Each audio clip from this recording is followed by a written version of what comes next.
I'd like to thank Nate and Ali, the disorganizers of this meeting, for inviting me here. I always prefer doing summer schools, I find it more fun, but I realize as the last talk, I am the last thing between you and food and drink. But what you need to realize is that you are the last people between me and beer. And that's a far more dangerous situation for you to be in. So in order to try and keep you awake, I'm going to, as we go along, point out little exercises for you to do. Some of them we'll try and do straight away. Some I'll leave for you to do later. And really hoping that, you know, I get through a certain amount of material, but I'd rather you understand what I do talk about thoroughly, so just ask questions. It's a little bit difficult here to see if someone has their hands up, so just yell, like, hey, Terry, and I'll answer your question. So I'm talking about photons as a route to quantum computing, and this first lecture I'm going to mainly just talk about photons in general, how we manipulate them, how we represent the states, and essentially think about them as carriers of quantum information without really thinking about how we would use them as qubits. In the next lecture, I'll talk about measurement-based quantum computing, which is a kind of cool paradigm for quantum computing, and then tie it into using photons actually as qubits. In the last lecture, I'll show you some hardware. As Nate said, I live in a superposition of being at Imperial College and in a company, PsiQuantum, which we founded to do photonic quantum computing. And I'll show you some of the stuff we built and why we think this is a promising way to actually get to fault tolerance. So let's start off by just thinking about photons. You all know, that there's tons of photons around us. Here's a photonic qubit. They're very easy to make. I have one here. I let go of it. It's gone. You looked at it. You destroyed it. That's a problem with photonic quantum computing. When you look at the qubits, you destroy them. There's another problem with them, which is even worse, which is that if I look at some photons going past me this way and some photons going past me that way, they don't interact with each other. They just pass straight through each other. So they're quite different from regular qubit paradigms. Most what we call matter-based qubits, they don't just suddenly get destroyed when you observe them. They interact with each other. Photons are really different, and it takes quite a lot of sort of different type of thinking and manipulation of the states of photons to do universal quantum computing. And I hope to give you a sense of how that works.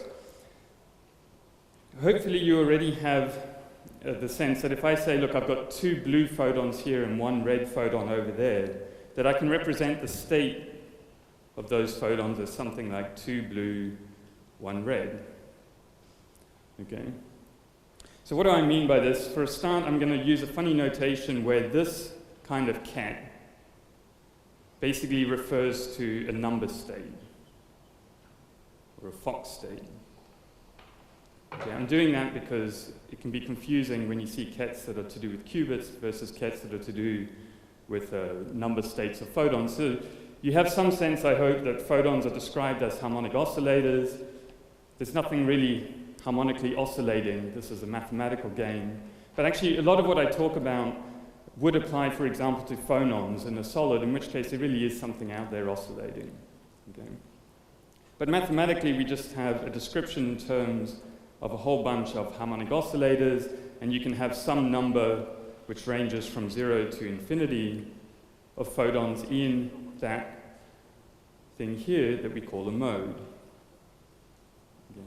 And a mode is just a label of all of the physical properties of a photon. Okay. So a photon, here it is, okay, flying along. Basically, its ID card is just the mode. Okay? It's a list of what are the physical properties of that photon. Where is it in space? Where is it in time? Okay? What is its frequency? Or what is its energy or frequency? Okay? What is its k vector? So what direction in space is it moving? Okay? What is its polarization?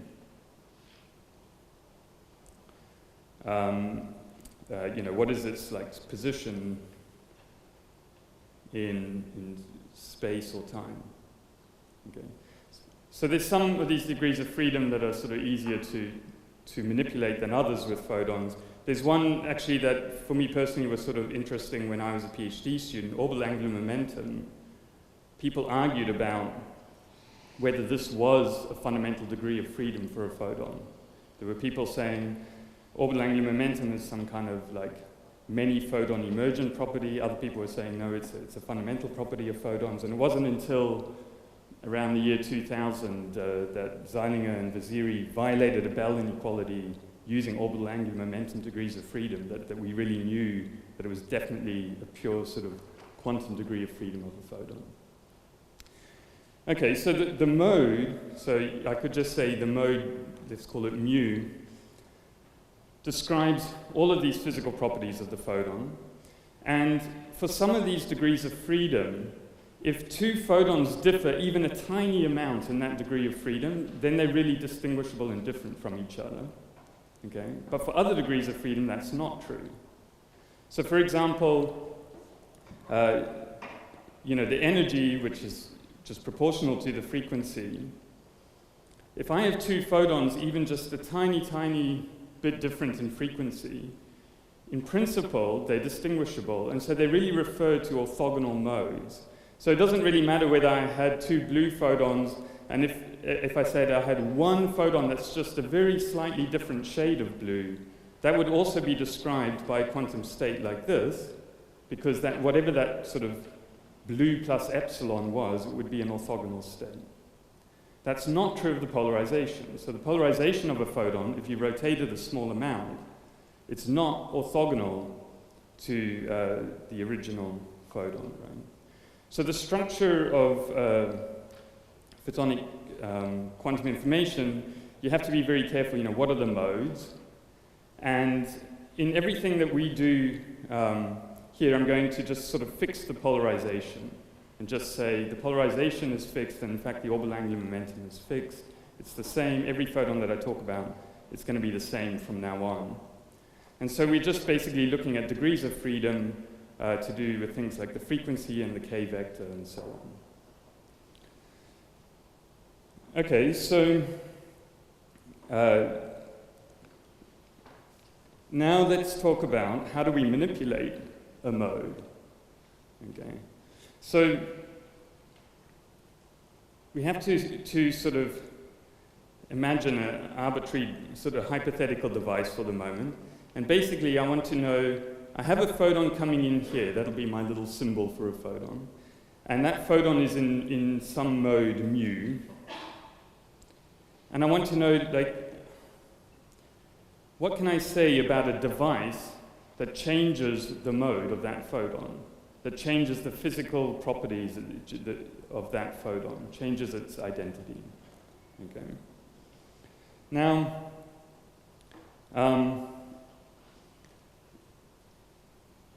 this device that we'll look at has to have some kind of Hamiltonian, right? Like, this is how we describe changes of a state in physics. So I want to know, I'm starting with one photon in this mode, mu, but implicitly I have here that, oh, I don't have any photons at the moment in mode mu prime. And then I want to look at having no photons in the original mode mu and one photon in the output mode mu prime. Okay. And I'd like to know, you know, how can I write down the Hamiltonian of a system that transforms one degree of freedom of the photon to another. And I don't want to talk about the specific, you know, what that particular degree of freedom is at the moment. Okay. So, although we can derive these things rigorously, let me write down for you a simple Hamiltonian, and then we'll pull it apart, that looks at this. So for a start, instead of using mu and mu prime, I'm going to use just labels 1 and 2. Okay? And the Hamiltonian for this system, we're going to say, well, I have to have a free Hamiltonian that looks something like this. So I've zeroed in the whole universe of bosons floating around. I've zeroed in on just these two modes, so I'm kind of ignoring everything else. And then I have a term which, what I want it to do is to create a photon in mode 2, annihilating a photon in mode 1. Okay. So let's pull this apart. What we have here are creation and annihilation operators which act on a mode. A creation annihilation operator has to have a mode label. And the creation and annihilation operators for two different modes commute. So as I said, like two different frequencies, even if they're very slightly different, those are different modes. The creation and annihilation operators for those modes commute. The same thing is true for k-vector. So if I have two photons that the k-vector is very slightly different, this one is heading towards that door exactly, and this one is heading a slightly different direction, then eventually they'll diverge enough that I can distinguish them, so they must be orthogonal states. And so they would have to be described by different mode labels. But for the moment, I'm not going to say what those mode labels refer to. It could be k-vector, it could be anything. Okay? So this part of the Hamiltonian is basically the energy of the photons in mode 1. Because if you act A1 dagger A1 on n photons in mode 1, you get the number n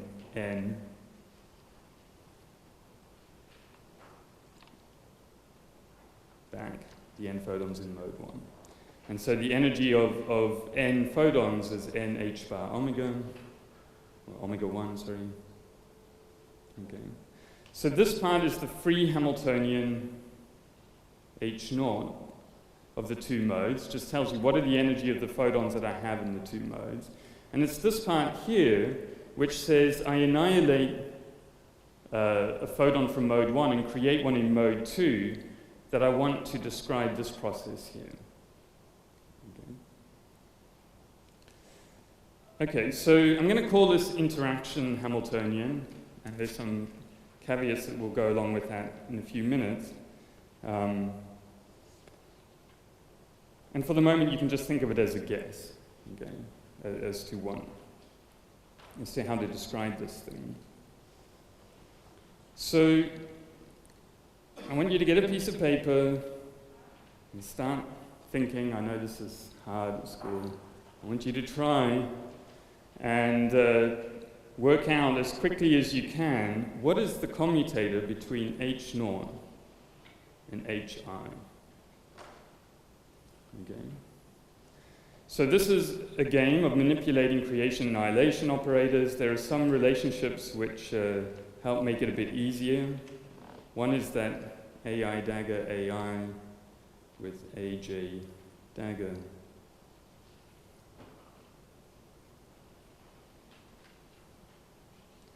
And the other is that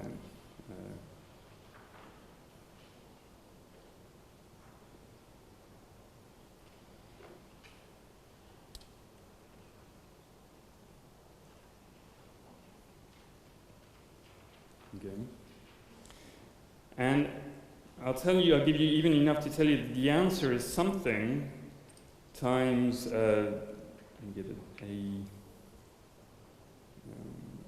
it right.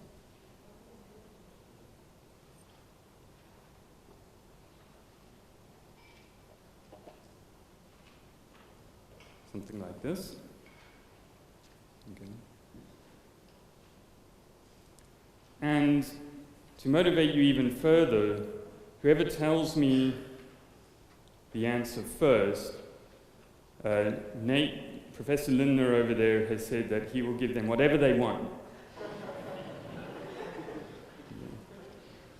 In fact, I'm going to set lots of exercises, and if you can't do them, some of them I'll wait for you to do, or I'll do with you, some I'll just set for you to do yourself. But if you can't do them, you should always go, whenever you have a question, and ask Professor Lindner, because he also won't be able to do it. And you'll feel better about yourself for not being able to do it. Mark, can you give us another glance of what the theory is like? Oh, sorry. Yeah. So I'm basically just asking, what is X? Yeah. And whoever has an answer, if you want to get your reward from Nate, just yell it out.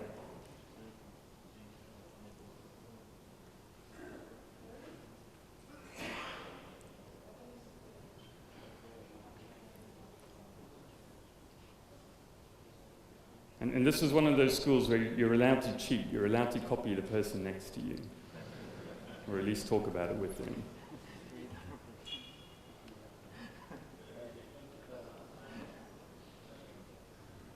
Someone got an answer? Yeah?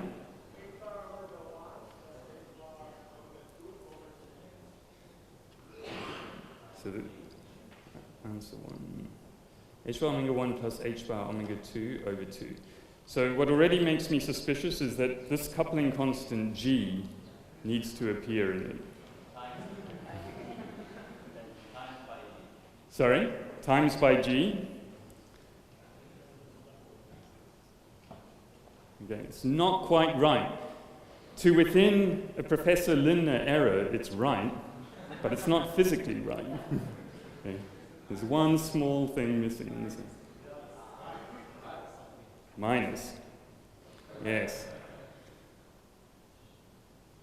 Theorists of Professor Lindner's variety don't care about minus signs, but they do make a physical difference in cases like this. So what this says is the following, right? It says that if omega 1 equals omega 2, then the interaction Hamiltonian commutes with the free Hamiltonian. Okay. And that's an important piece of physics, which is why that minus sign matters. Why is it an important piece of physics? Well, normally when you have an interaction term, you expect to kind of change what the eigenstates of the Hamiltonian are. Yeah? Sorry? Where did the factor of half come from? Oh, sorry, there is no factor of a half. Yeah, so, yeah. And in fact, I also removed the 0-point energy in this free Hamiltonian, so you see, you're allowed to make factors of 2. That's fine as a theorist, but you can't get minus signs wrong. Yeah, so they're yeah. Okay, so the thing that we learn from this is that if you manipulate a mode, so if you manipulate the degrees of freedom of a photon and don't change the frequency of the photon, then you're not going to change the eigenstates of the Hamiltonian of the system. So whatever the initial free eigenstates were will definitely be the same as the sort of final interacting eigenstates. Okay. At which point you might say, well, why am I calling this an interaction at all? And in fact, if you come from, say, a field theory background, you would not call this an interaction. You would say, you've really just sort of changed a basis here. You haven't actually had an interaction, right? Because what it's saying is the following. It's saying, look, if you start off with n1 photons in mode 1 and n2 photons in mode 2, and if we generalize this thing, if we only allow ourselves n3 photons in mode 3, if we only allow ourselves interactions of this sort of very simple form, then we don't change the total photon number if omega 1 equals omega 2 equals omega 3, then whatever the state you get out here is, it has the same total number of particles. And so from a field theory perspective, that's a sort of trivial thing. The whole of field theory is premised on not conserving the number of particles. So it's a fairly trivial quantum theory. Okay. And yet, what I hope you at least have a glimpse of by the end of these 3 lectures, this trivial quantum theory is in some sense as complicated as every string theory out there, as everything you hear about in condensed matter physics, everything that you're spending your whole lives calculating in your PhDs can be captured by this trivial theory. Okay.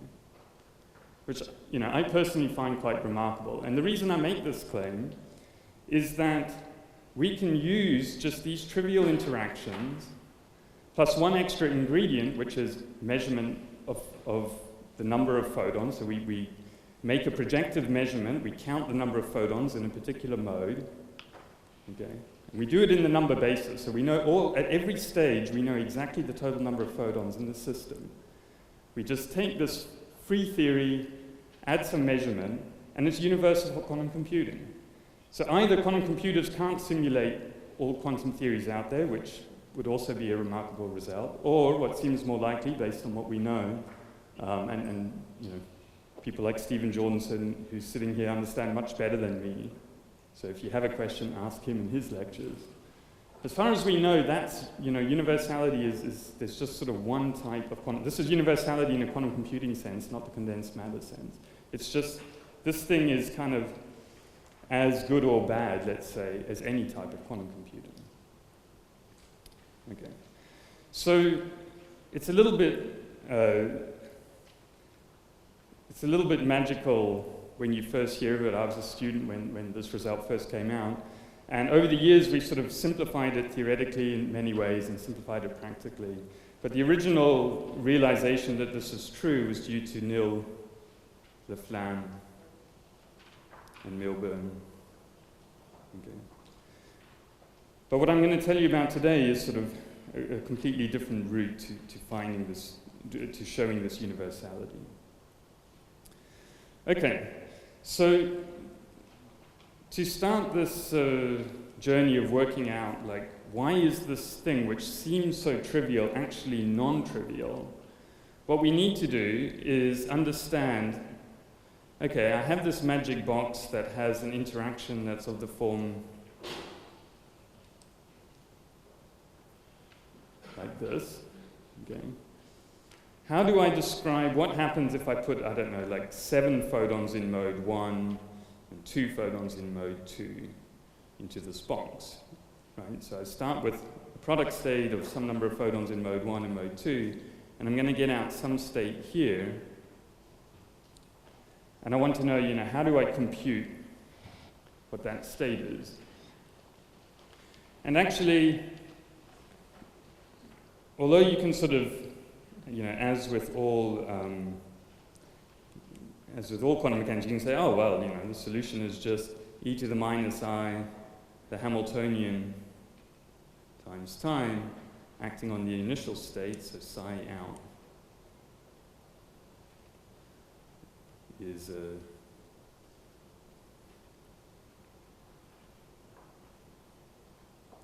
by the way, I didn't set a timer when I started. What time did I actually start at? 22? So I've had 25? So 20 minutes more. Yeah. Okay, so the problem is that this is an infinite dimensional operator. Okay. And, you know, here we're dealing with a fixed number of photons. But that number can be pretty big. So even if we restrict ourselves to this you know, total of 9 photons, for example, it gets messy to think about this, or to try and do this calculation by exponentiating creation and annihilation operators, which are infinite dimensional things. Right? So there has to be a better way, and there is. And it's always a little bit messy to explain this. So if, you know, partly if I mess up some mathematics and partly if I lose you in the next few minutes, that's fine. The story at the end of the day is pretty simple. Okay. But let me just give you a sense then of why, or of how we deal with understanding what happens. Like, this is our goal, is really to get a sense of, you know, given this interaction in inverted commas, how do we work out the quantum state? What we do is the following. We say, we're going to kind of, although I've written this in the Schrodinger picture, I'm going to do a calculation that kind of leverages the Heisenberg picture, but at the end of the day, I'm still going to work in the Schrödinger picture. And this can be sort of a bit weird. Most people kind of stick to one or the other. But the way we do it is the following. We start by saying, look, when my initial state here, so it should be mode 2, I'm going to write that as the creation operator for mode 1 to the power 7 over square root of 7 factorial times a2 dagger squared root 2 factorial, acting on the vacuum. Okay. So as you keep acting the creation operator, you create more photons. This factor here is because you keep getting this square root of 1, square root of 2 type thing, so you've got to sort of normalize it. But this here is my initial state, so this is my psi at time 0. Okay. And then I want to compute its evolution in time, so I'm trying to compute this times this. I'm going to add into here, by the way, I'm going to make the PDF of these scribbles available somehow, in case you're wasting time trying to copy my crazy handwriting. I just realized the highlighting didn't work particularly well. Anyway. Okay, so I'm going to insert an identity which is going to be just this, okay. And the thing is, if you evolve a Hamiltonian like this that doesn't change the particle number on the vacuum, well, it just stays the vacuum. So this bit can disappear. Okay? There's 0 photons on the vacuum.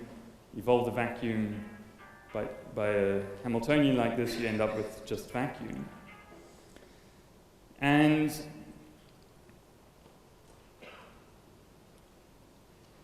then let me break this apart slightly more.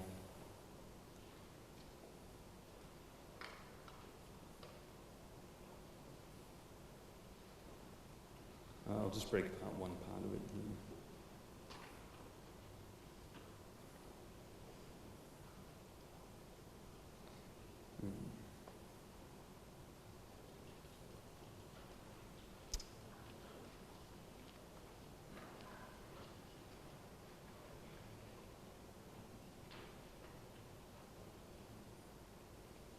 Something like this. This is squared, e to the plus iht. Okay. And this here is sort of the 7 copies, as it were. And then I go and insert this identity operator between, into places like this again. So e to the iht, e to the minus iht. Okay. And what I end up with is I get A1 in the Heisenberg picture dagger as a function of minus t to the power 7 over square root of 7 factorial times A2 in the Heisenberg picture.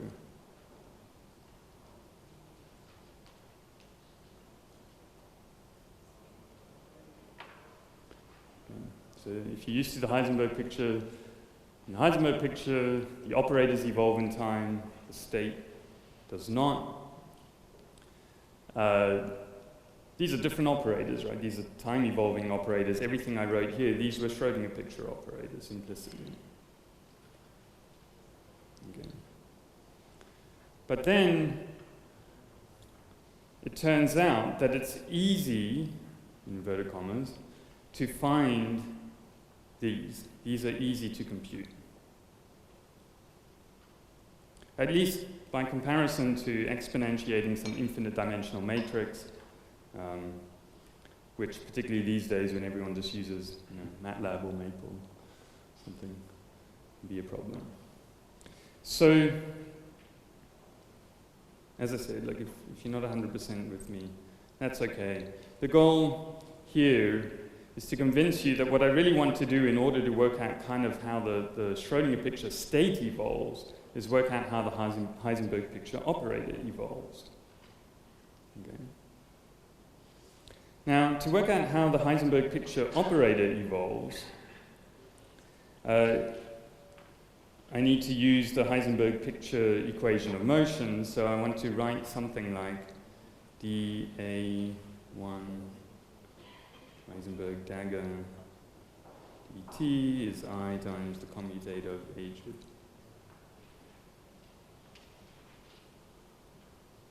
I'm going to leave out the t dependence for a moment, like this. Okay. But now I'm doing a calculation that is very similar to the one that you guys just did when you did this, when you went back here and did this thing here. Right? This Hamiltonian, I mean, I'm just looking at an equation of motion of you know, sorry, this should be the dagger operator. Like this. So perhaps, unsurprisingly, I get a very simple equation of motion that what I find is that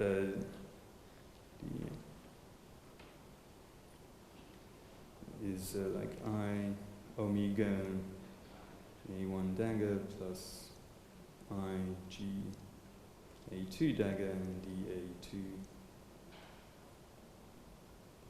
So I've now implicitly taken omega 1 equal omega 2 equal omega.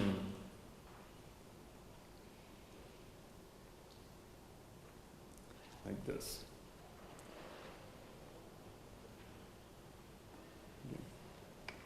That looks green to me for some reason. Does it look green to you? Whatever. Okay. So why is this easy to deal with? Because this is now, although these are infinite dimensional operators, this equation is just like a 2D, two-coupled differential equations. Right?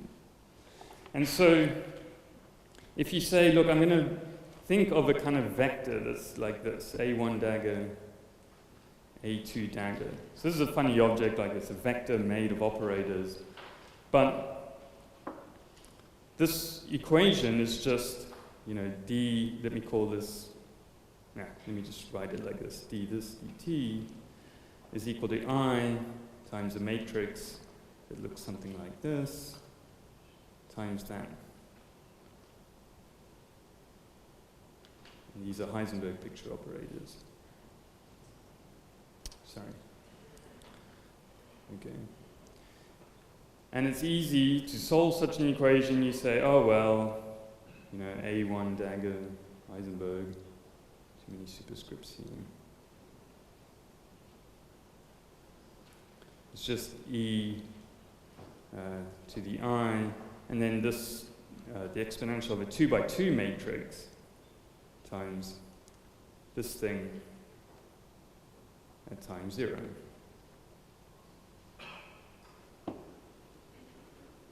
Okay. Yeah.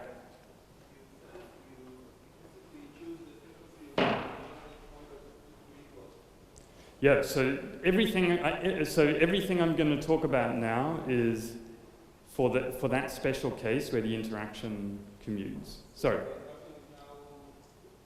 Trivial. Yeah. It's trivial. But what you're going to see, I mean, what I've hopefully tried to motivate is that somehow, despite it being trivial, it's as non-trivial as everything else in quantum mechanics. Right? Sorry? Yeah, so later I'll worry about specific ways, but you could imagine for the moment that it was just two photons, one with this k vector and one with that k vector. But it could be, you know, one orbital angular momentum, a different one polarization, a different polarization. Yeah. So there has to be something that differentiates those. Sorry, yeah. So I'm taking the frequencies to be the same, but something else differentiates these two photons. Any more questions while I'm looking up? Okay. So this here is just a 2 by 2 unitary. Okay. That describes the Heisenberg picture evolution. The unitary that describes the Schrödinger picture evolution is an infinite dimensional thing, and yet the actual evolution, as you might hope, given how simple the Hamiltonian was, you can sort of describe trivially by a very small unitary. In fact, you know, the unitary will only ever be as big as kind of the number of modes that you're considering in your system. Right? Which is another indication that what's going on seems very trivial. Because if I have, let's say I have n modes and some large number of photons, the dimension of the Hilbert space is very large. Right? It can be much larger than n qubits. Okay. And yet, the unitary which describes the evolution, I'm just solving sort of an n by n matrix exponentiation problem. So another indication that like, you know, it should be completely easy, completely trivial to deal with these types of interactions, non-interactions. In fact, it should be, you know, depending on what your background is, how you might think of it, you'd just be like, well, just diagonalize this unitary. All you're talking about are non-interacting bosons. I can just change the basis and just treat them as different free particles. Right? So the whole thing just should be completely trivial. How the heck can I build a quantum computer, which is what I'm claiming, that never uses any interaction more than this type of linear interaction? Okay. So that sort of question is the and this sort of approach is called linear optics. Okay. The linear referring, well, essentially to the fact that it's the non-interacting part of the theory. The Hamiltonian is quadratic. Seems like a very simple thing. It's basically if you were doing on the underlying field theory, the Lagrangian for QCD, it's like you're doing the sort of linear term in the expansion for QED is trivial. Okay. So anyway, this is called linear optics, and obviously then the way of understanding why we can build a universal quantum computer with linear optics is not going to be, oh, like take the systems and interact them with quantum gates. Okay. So that should be the takeaway message. Okay. So we're going to finish up with just giving you a sense of how do I actually do a calculation. Yeah. Hi, Nick. So how do I do this? I've given you a little bit of formalism. So imagine that so you might say, like, what are linear optics are actually anything which doesn't change the energy of a photon. So for example, a mirror, a lens, the lens in this projector. All of these things are actually described by linear optics. Okay. So let's be good theorists and not worry about, for the moment, how I would actually build such a thing. Just imagine this 2x2 matrix is given by the Hadamard matrix. Okay. And I have these two modes go in and interact with this type of unitary U. And I want to know what happens if I put in, one photon in mode 1 and one photon in mode 2. Okay. How do I compute what the output is? So I say, all right, actually, yeah, okay, I'll do this example through. So I say the initial state is A1 dagger times A2 dagger over square root of 1 factorial over square root of 1 factorial, acting on the vacuum. I've now told you that the unitary, whatever the solution to this equation is actually, I'll do this. Okay. So is given by this thing here. Okay. So what this unitary is telling me, and the convention, this is to some extent a convention, is that the A1 dagger evolves like the first column of this unitary, whereas A2 dagger evolves like the second column. Okay, however that evolution went. So the evolution, sort of as a function of time, is like, well, A1 dagger evolves to A1 dagger plus A2 dagger over square root of 2. Okay, because that's the first column of U. And the evolution of the second column is A1 dagger minus A2 dagger over square root of 2, because that's the second column, acting on the vacuum. So this is my psi output. Okay. And now, remember the operators for different modes commute with each other. So even though these are operators, A1 dagger and A2 dagger commute, which means you can kind of treat them like complex numbers here. Right? They don't really see each other. And so this term, the A1 dagger here with the minus A2 dagger, like cancels with A2 dagger and A1 dagger. And so I get A1 dagger squared over 2 minus A2 dagger squared over 2, acting on the vacuum. And if I write this back in the Schrodinger picture, well, applying the creation operator twice creates 2 photons. Right? So this becomes back in the sort of in the proper Schrodinger picture to 0 minus 0, 2. Okay.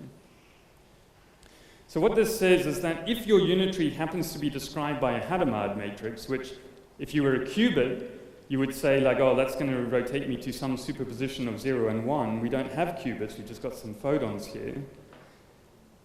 It says that whatever that matrix in the Heisenberg picture as a linear optical matrix causes the photons to bunch.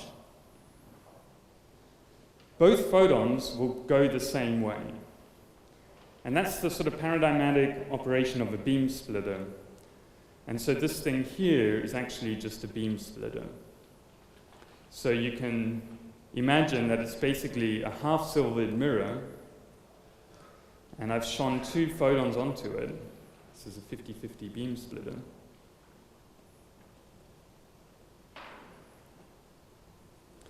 And if I put a detector here, it'll only see 2 or 0 photons. So although these photons have not interacted, they somehow knew that the other one was there, and they never went such that one went one way and the other went the other way. Okay. This is a sort of very basic effect with photons. And it actually turns to be out in something that we leverage in orders. People will say, okay, they don't interact, but it's interference. Even though there's sort of, at least superficially, no waves here. These are number states don't even have a phase, all this kind of stuff, yet somehow there's some kind of interference. This photon knows, in some sense, to always go such that either they both come out mode 1, or they both come out mode 2. Okay, yeah?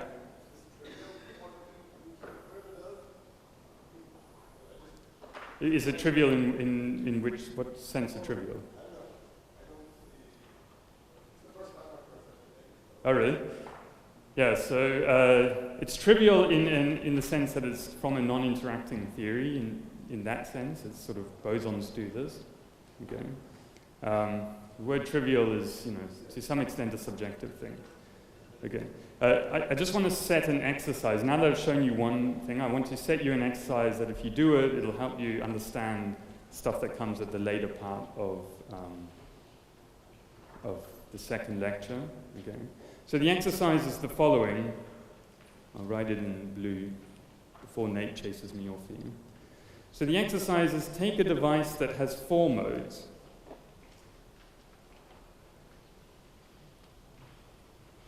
And describe this by the matrix which is given by the tensor product of 2 Hadamards. Even though we have no qubits, I can still write that down as a matrix. It looks like this.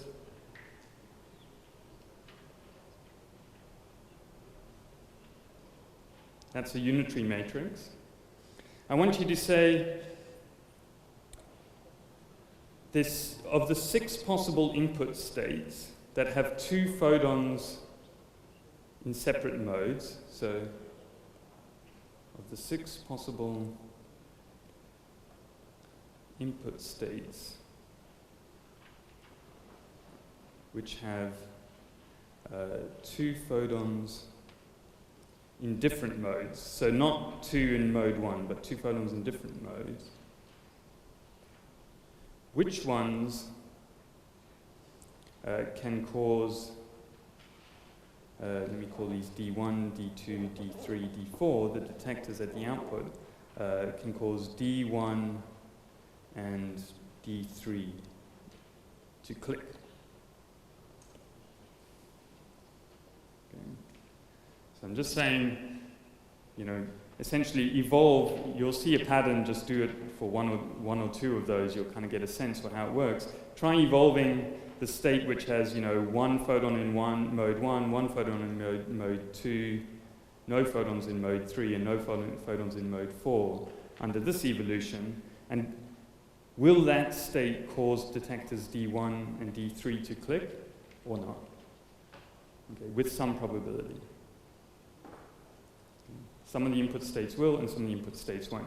If you can do that exercise, which obviously Nate cannot, but if you can do that exercise, then we can leverage it into a sort of a non-trivial, fairly powerful way of creating photonic entanglement. Okay? So I'll leave it at that.